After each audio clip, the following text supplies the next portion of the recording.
Bismillah, Assalamualaikum. Terima kasih masih di Fakta Sejarah dalam kisah Jampi-Jampi Mas Roso.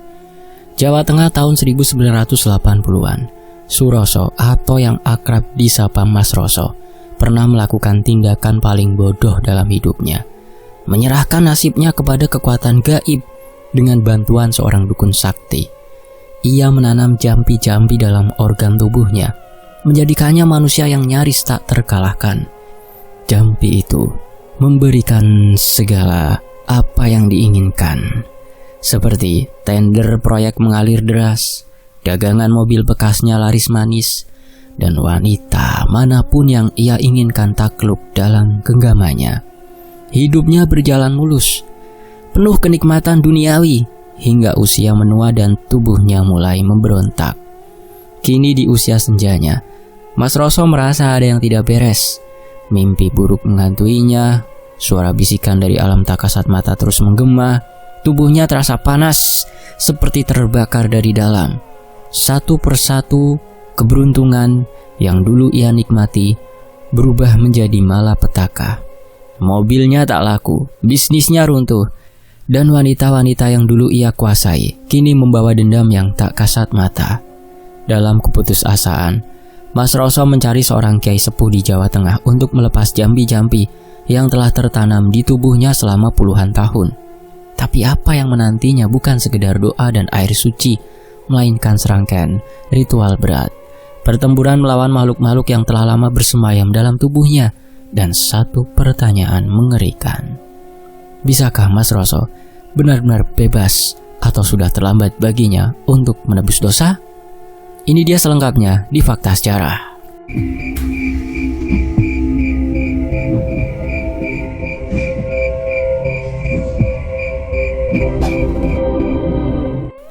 Langit senja di kota kecil tempat Mas Roso tinggal memancarkan semburat jingga yang perlahan meredup, menyisakan hawa malam yang mulai menyelimuti hiruk-pikuk kehidupan di pasar mobil bekas.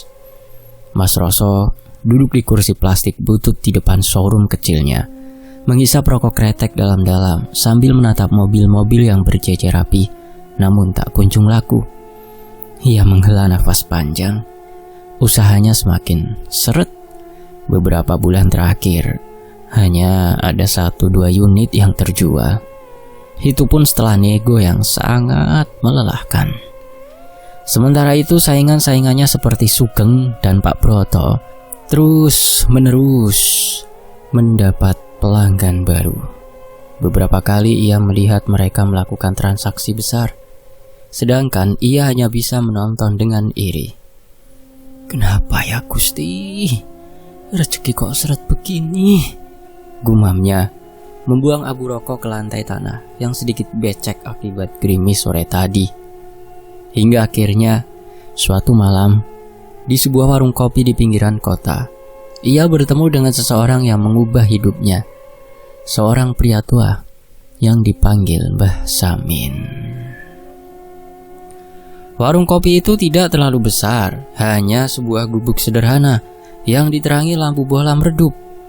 Mas Roso datang ke sana sekedar mencari pelarian dari pikirannya yang kalut.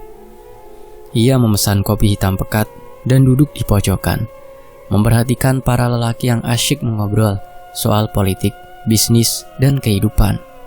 Di antara mereka, seorang pria tua dengan wajah penuh kerutan duduk di sudut ruangan, menyeruput teh hangatnya dengan tenang.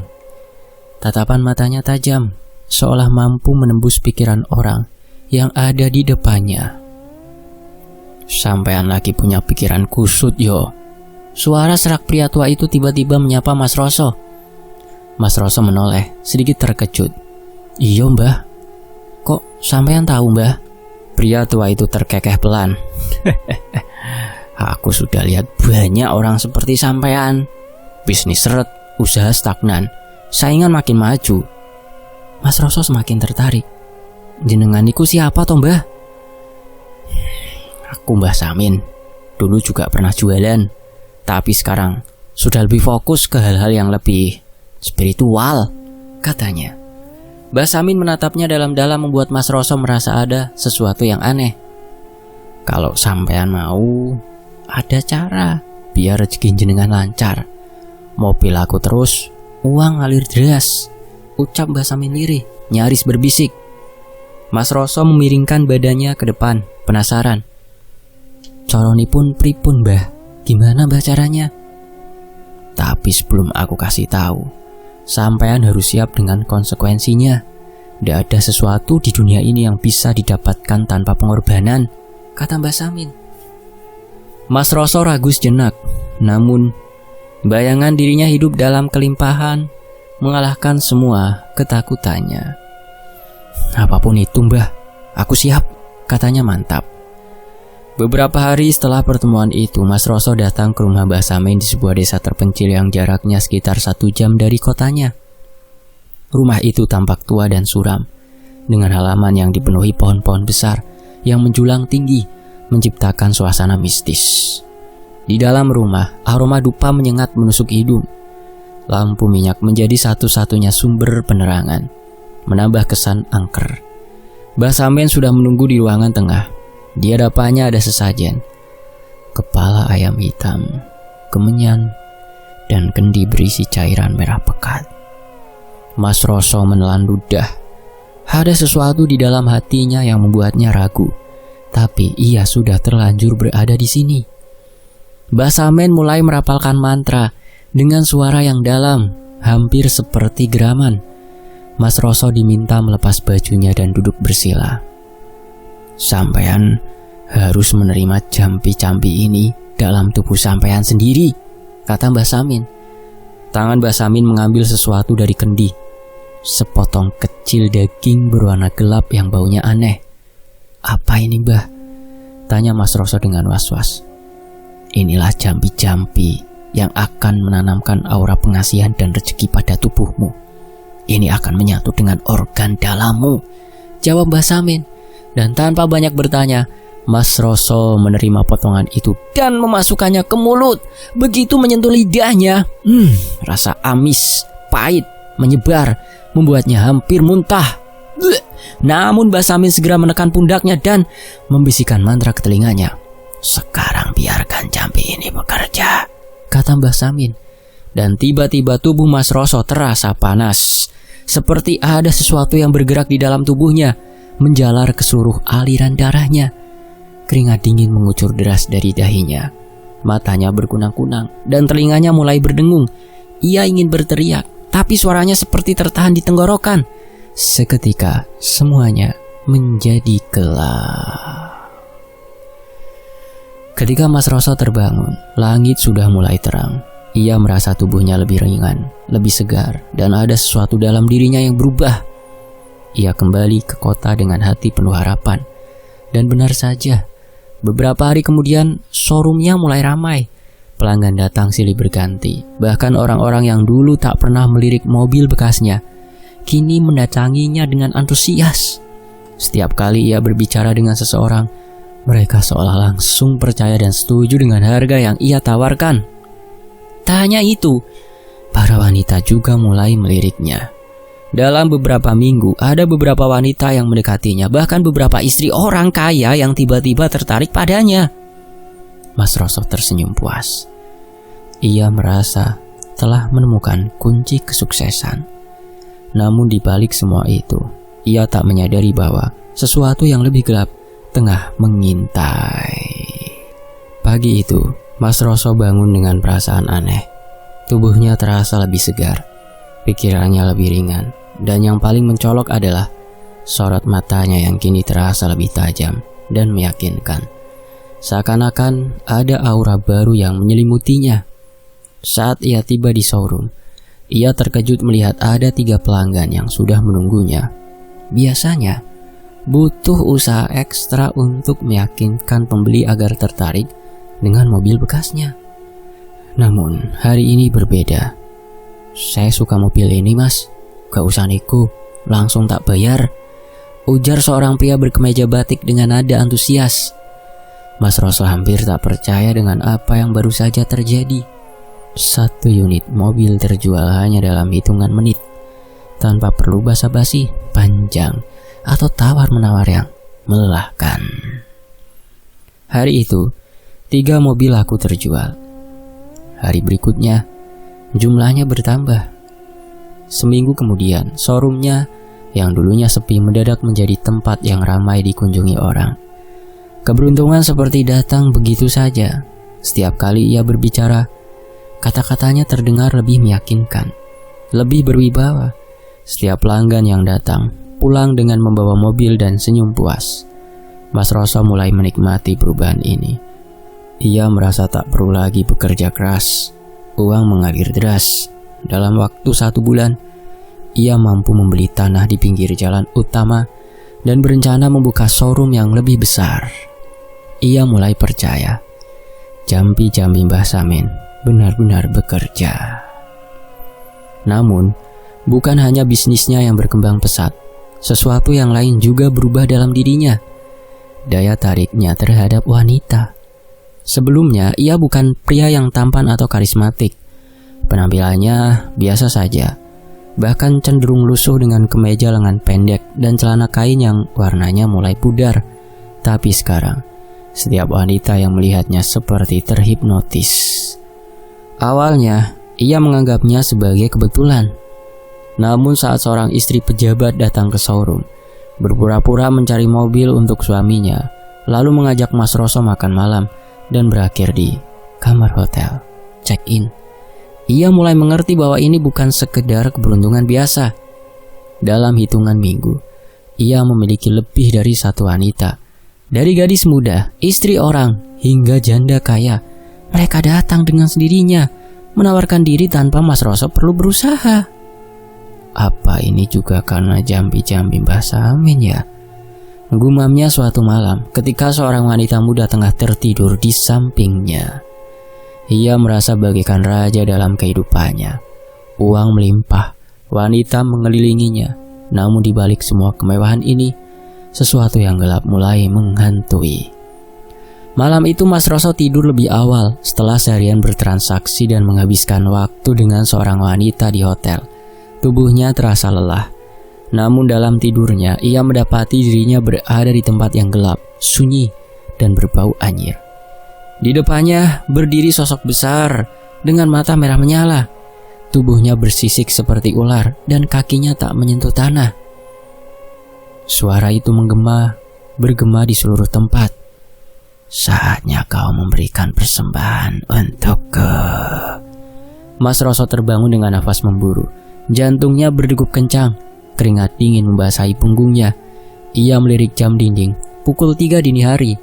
Hawa di kamarnya terasa lebih dingin dari biasanya. Ia bisa merasakan ada sesuatu yang mengawasinya dari sudut ruangan. Pagi harinya, tanpa berpikir panjang, Mas Roso segera pergi ke rumah Mbah Samin. Mbah Samin sudah menunggunya di teras dan seolah tahu bahwa Mas Roso akan datang. Kowe wes ngerti kan? Tanya Mbah Samin tanpa basa-basi. Mas Roso mengangguk. Sosok itu, dia bilang waktunya memberikan persembahan, Mbah. Mbah Samin tersenyum tipis, lalu menyulut rokok lintingnya. Aku sudah bilang dari awal, ini bukan sekedar jampi-jampi. Ada konsekuensi yang harus kau tanggung. Mas Roso menelan ludah. Aku harus memberikan apa, Mbah? Mbah Samin memandangnya tajam. Sesajen harus diperkuat. Kau harus rutin memberikan tumbal. Mas Roso merasa dadanya semakin sesak. Kalau aku tidak memenuhi syaratnya, Mbah. Mbah Samin menghela nafas panjang. Kalau kau lalai, mereka akan mengambil sesuatu yang lebih berharga darimu. Mas Roso terdiam. Dia tahu ia telah terikat dalam sesuatu yang besar. Dan kini ia mulai menyadari bahwa keberuntungan yang ia nikmati mungkin memiliki harga yang jauh lebih tinggi dari yang ia bayangkan. Sementara itu, di sisi lain, Mas Roso kini menjadi salah satu orang yang paling disegani di lingkungannya. Showroom mobil bekasnya berkembang pesat. Bahkan ia mulai merambah bisnis properti dan jual beli tanah. Semua orang mengenalnya sebagai pengusaha sukses yang ramah dan murah hati. Tetapi tidak banyak yang tahu bagaimana ia bisa mencapai semua itu dalam waktu singkat. Dengan kekayaannya yang terus bertambah, Mas Roso membeli rumah besar di kawasan elit. Rumah 2 lantai dengan halaman luas, dikelilingi pagar besi tinggi dan gerbang otomatis. Ia juga memiliki beberapa mobil mewah yang terparkir di garasinya, sesuatu yang dulu hanya bisa ia impikan. Di tengah kehidupan mewahnya, Mas Roso menikahi seorang wanita cantik bernama Sri, seorang perempuan sederhana dari keluarga terpandang yang tidak tahu sedikit pun tentang rahasia kelam suaminya. Sri menganggap suaminya adalah pria pekerja keras dan ulet. Setiap kali ditanya soal bisnisnya, Mas Roso hanya menjawab dengan kalimat yang sama. Yang penting rezekinya lancar, Dek. Semua karena kerja keras. Namun di balik semua itu, ada sesuatu yang mulai berubah dalam kehidupan Mas Roso. Awalnya Mas Roso mengira semua hanya kebetulan, suara-suara anak yang berbisik di telinganya saat ia sendirian, bayangan sekelebatan putih yang melintas di cermin saat ia berkasa, atau sensasi berat di tubuhnya setiap kali bangun tidur. Namun semakin lama, gangguan itu semakin sering terjadi. Suatu malam, ia terbangun karena mendengar suara langkah kaki di dalam rumah. Ia mengira itu Sri, tapi saat menoleh ke samping, istrinya masih tertidur pulas. Langkah kaki itu terdengar semakin dekat. Ketika ia mencoba bangkit, tubuhnya terasa berat, seolah ada sesuatu yang menekan dadanya. Nafasnya tersengal. Ia berusaha berteriak, tapi suaranya tercekat. Dan saat ia melirik ke sudut kamar, sosok tinggi berjubah hitam berdiri di sana tanpa wajah.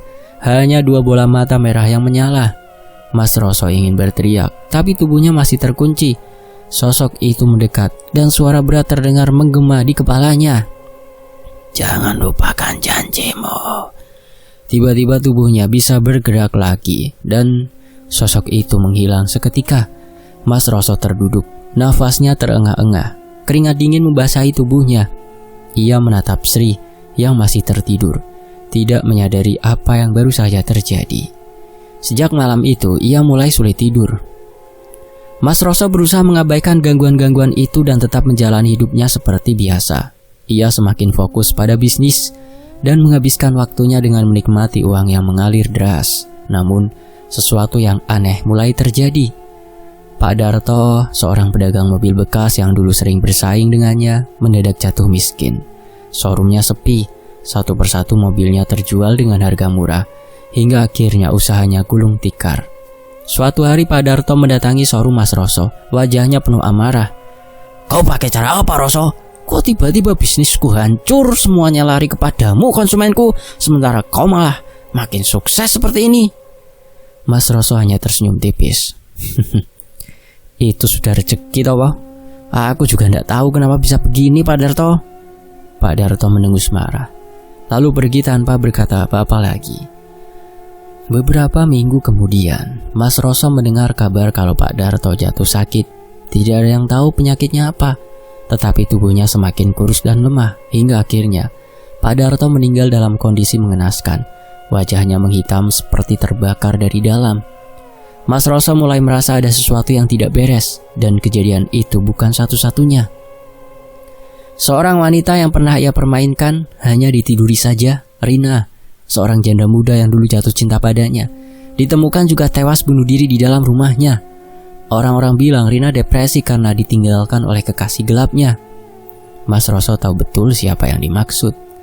Hatinya mulai gelisah. Apakah ini semua ada hubungannya dengan jambi-jambi yang ia pakai? Apakah ini cara jin itu menyingkirkan orang-orang yang menghalanginya? Namun di sisi lain, Mas Roso terlalu serakah untuk berhenti.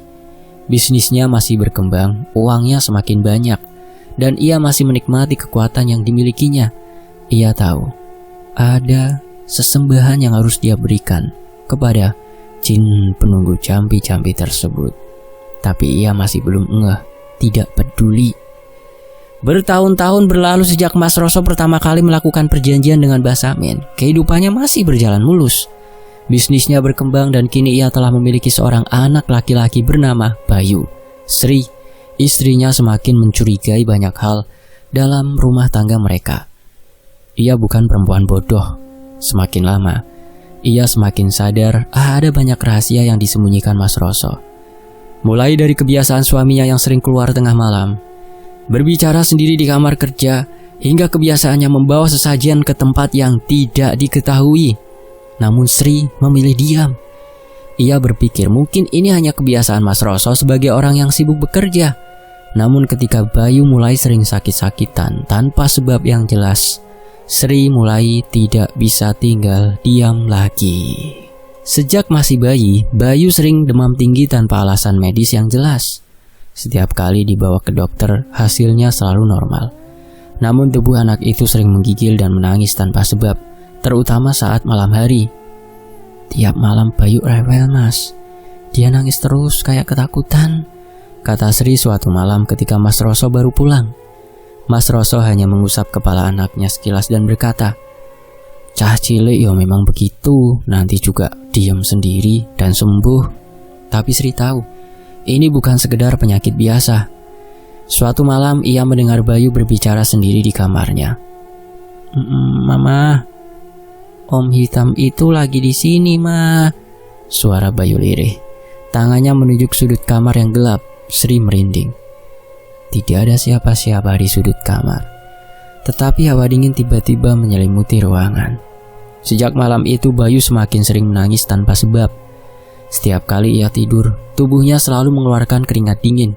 Dan terkadang ia terbangun dengan menjerit histeris. Sri mulai takut. Ia tidak tahu harus percaya pada apa. Tapi sesuatu dalam rumah ini terasa semakin aneh. Suatu hari, Ustadz Karim, seorang guru ngaji di lingkungan mereka, datang berkunjung. Saat pertama kali melangkah masuk ke dalam rumah, wajahnya langsung berubah. Ia tidak mengatakan apa-apa, tetapi ekspresi wajahnya seperti orang yang baru saja mencium bau busuk yang menyengat. Ketika duduk di ruang tamu, Ustadz Karim menatap Mas Roso dalam-dalam. "Pak Roso, maaf sebelumnya, tapi kok saya merasa rumah ini memiliki sesuatu yang berat." Mas Roso tersenyum tipis. "Maksudnya Pak Ustadz?" Ustadz Karim menarik nafas panjang. "Ada banyak energi negatif yang sangat kuat di dalam rumah ini.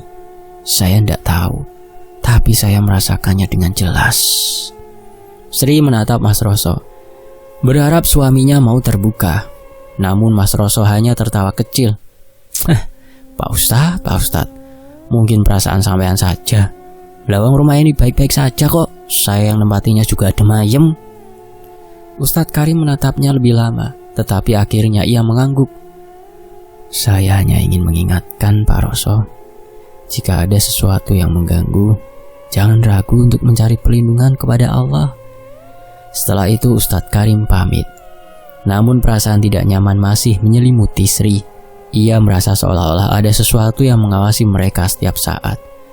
Dan Sri mulai menyadari satu hal.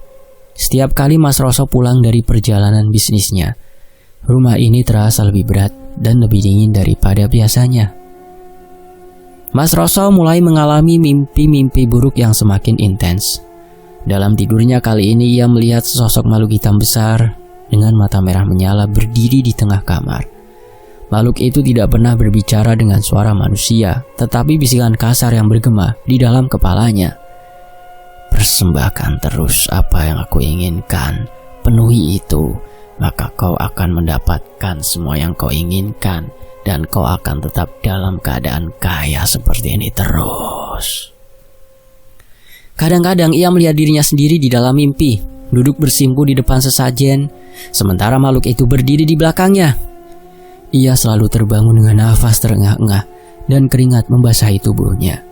Saat terbangun, ia merasa ada sesuatu yang duduk di dadanya, menatapnya tanpa wajah. Mas Roso mulai sadar sesuatu sedang mengincarnya. Ya, makhluk itu adalah pemberi kekayaan dan kemudahan dalam hidupnya. Tahun-tahun berlalu, kesuksesan yang dulu begitu digenggam erat oleh Mas Roso, kini perlahan mulai memudar. Bisnisnya yang dulu berjalan lancar mulai menunjukkan tanda-tanda kemunduran. Pelanggan yang biasanya datang tanpa ragu, kini mulai menawar harga dengan keras. Bahkan beberapa dari mereka lebih memilih pergi ke tempat lain. Mobil-mobil yang dulu laku keras kini sulit terjual, meskipun Mas Roso sudah menurunkan harga hingga titik terendah. Namun bukan hanya urusan bisnis yang merosot. Tubuh Mas Roso juga mulai menunjukkan keanehan. Ia sering merasa lemas, sekujur tubuhnya terasa berat, seolah-olah ada beban tak kasat mata yang menempel di pundaknya. Rasa sakit yang aneh mulai merayapi persendiannya, terutama saat matahari mulai tenggelam. Ketika diperiksa ke dokter, tak ada satupun yang bisa memberikan diagnosa pasti. Mereka hanya mengatakan bahwa kondisinya baik-baik saja, meski tubuhnya semakin kurus dan kulitnya tampak pucat. Malam-malam Mas Roso kini dipenuhi mimpi buruk. Sosok jin yang dulu menjadi sumber keberuntungannya kini mulai muncul lagi. Namun kali ini wajahnya lebih menyeramkan, tubuhnya lebih besar, dan suara bisikannya terdengar lebih menekan. Tahun ini aku menginginkan tumbal yang spesial darimu, Roso. Dalam mimpinya ia melihat dirinya berada di tengah hutan, duduk di atas tanah beralaskan kain hitam, dikelilingi lilin merah yang berkelap-kelip. Jin itu berdiri di hadapannya, tinggi dan berbulu, dengan mata merah yang menusuk jiwanya. Kau sudah lama menikmati apa yang kuberikan? Camkan apa yang aku katakan tadi. Mas Roso terbangun dengan tubuh basah oleh keringat. Dadanya berdegup kencang. Ia sadar sesuatu yang buruk sedang menunggunya.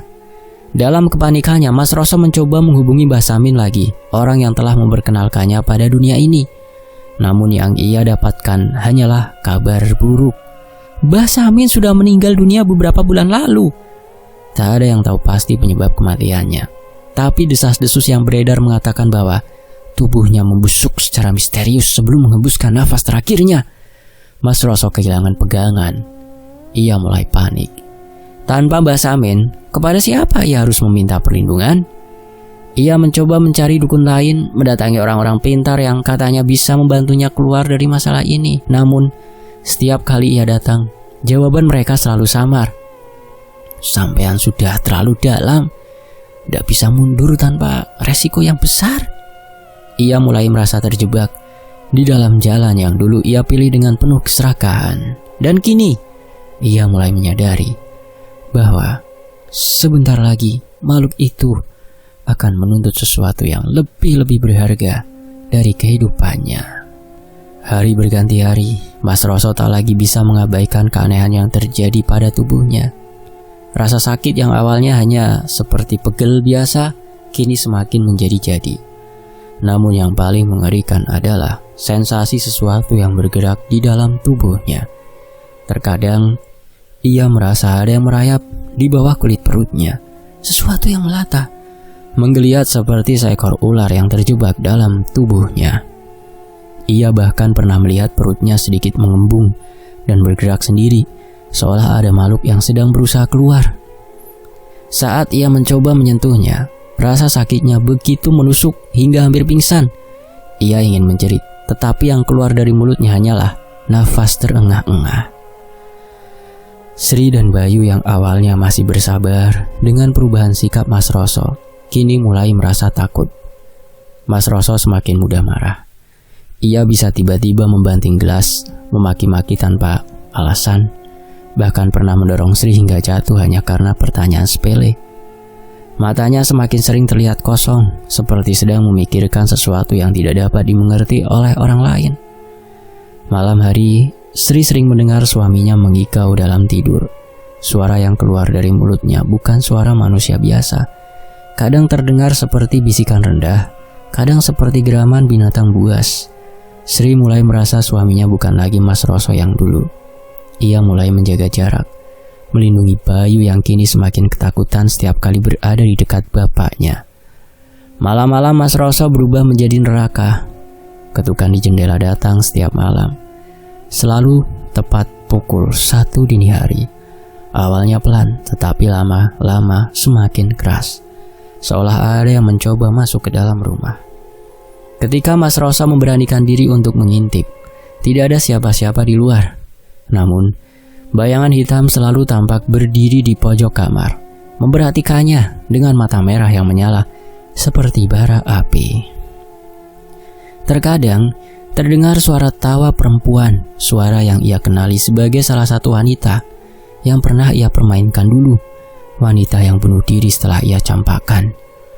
Udara di dalam rumah semakin lama semakin dingin, hingga nafasnya sendiri bisa terlihat seperti asap di dalam kamar. Ia tahu ini bukan sekedar gangguan biasa, ada sesuatu yang ingin menjemputnya. Puncaknya terjadi pada suatu malam. Mas Roso yang sudah tak tahan dengan ketakutan akhirnya memutuskan untuk begadang saja. Ia duduk di ruang tamu dengan segelas kopi. Matanya waspada, menunggu teror yang akan datang.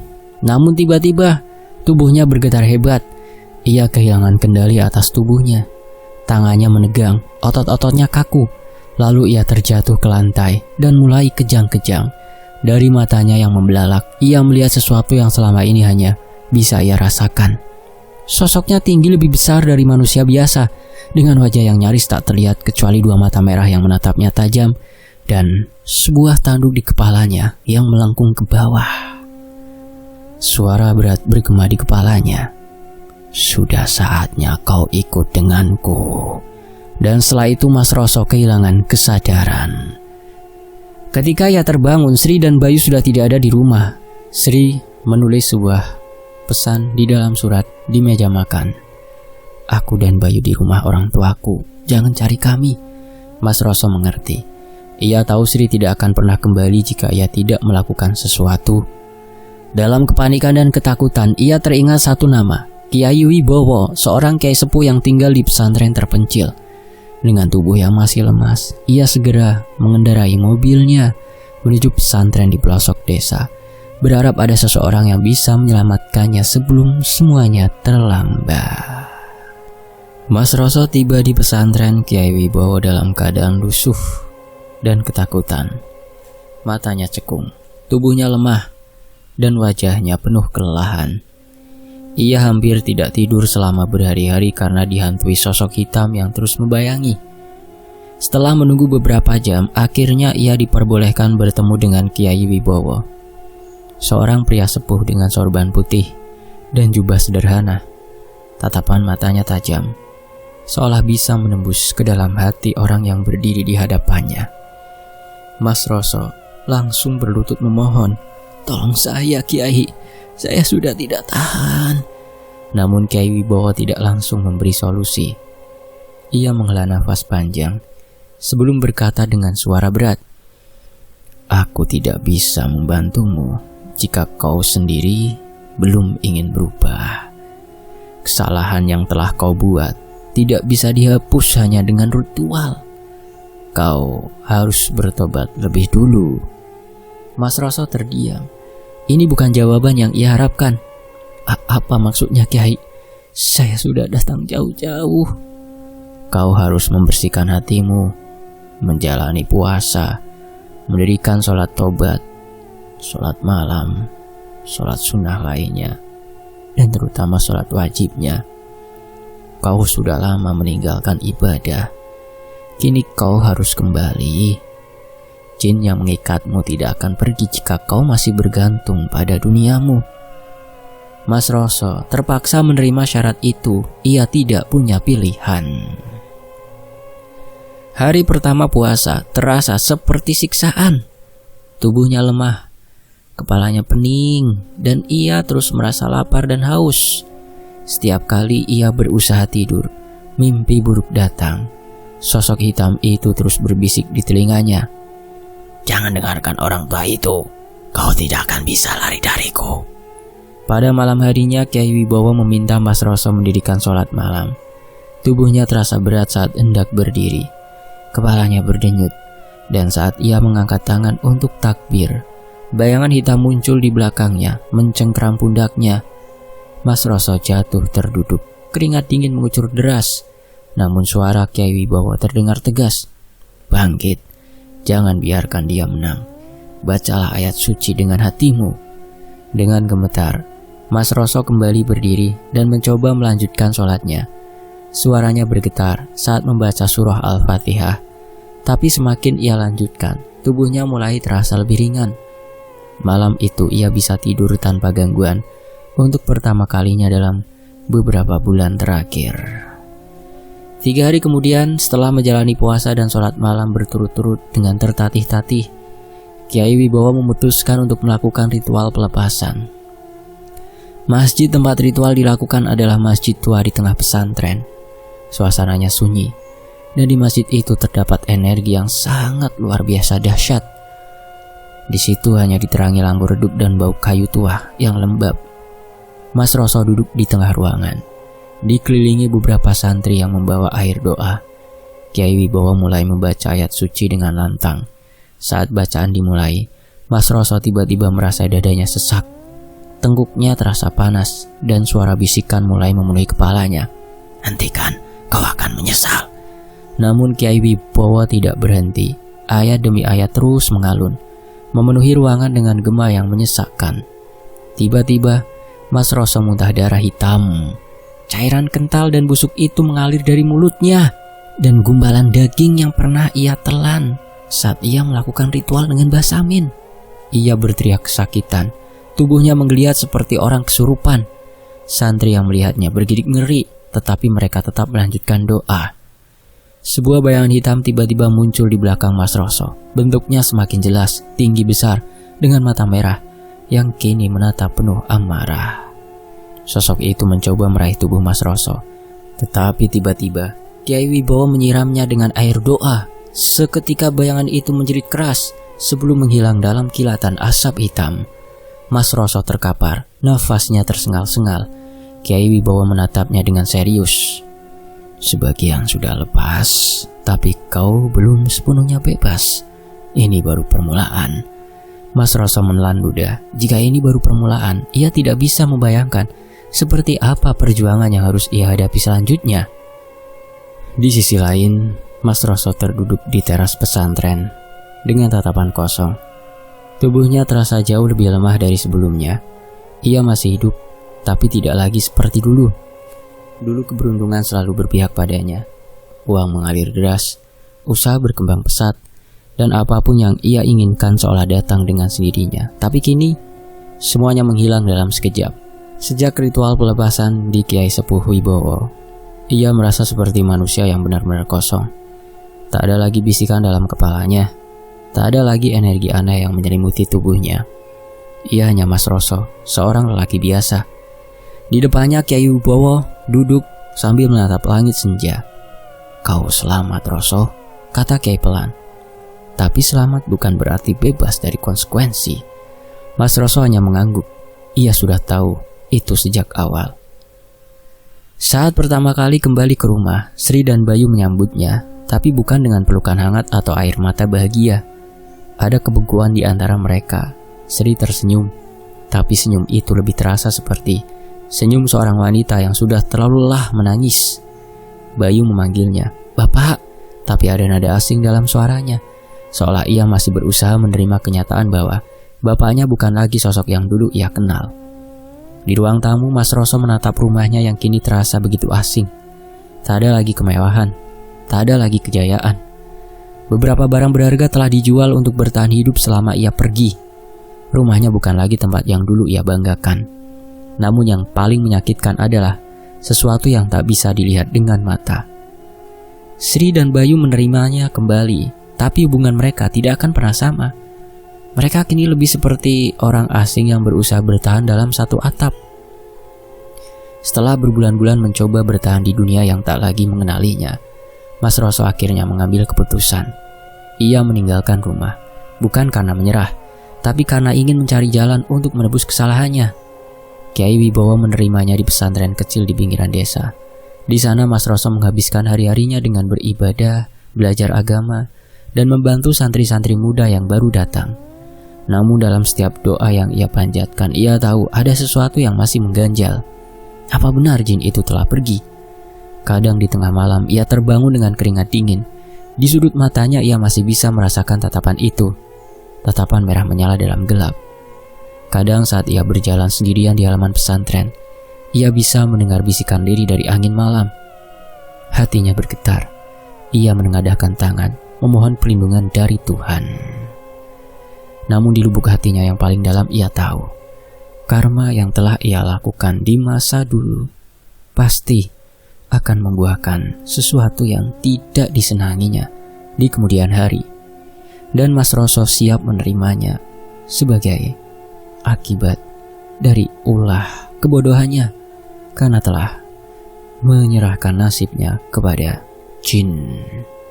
Dan semoga tobatnya pun dimaafkan, diterima oleh Sang Maha Pemberi Hidup. Mas Roso hanya menunggu waktu karma yang akan datang. Dan selesai kisah ini sampai di sini. Semoga terhibur. Mohon maaf kalau ada salah kata. Fakta Sejarah pamit, sampai jumpa di kisah lainnya. Wassalamualaikum warahmatullahi wabarakatuh. Tetap di Fakta Sejarah. Alhamdulillah.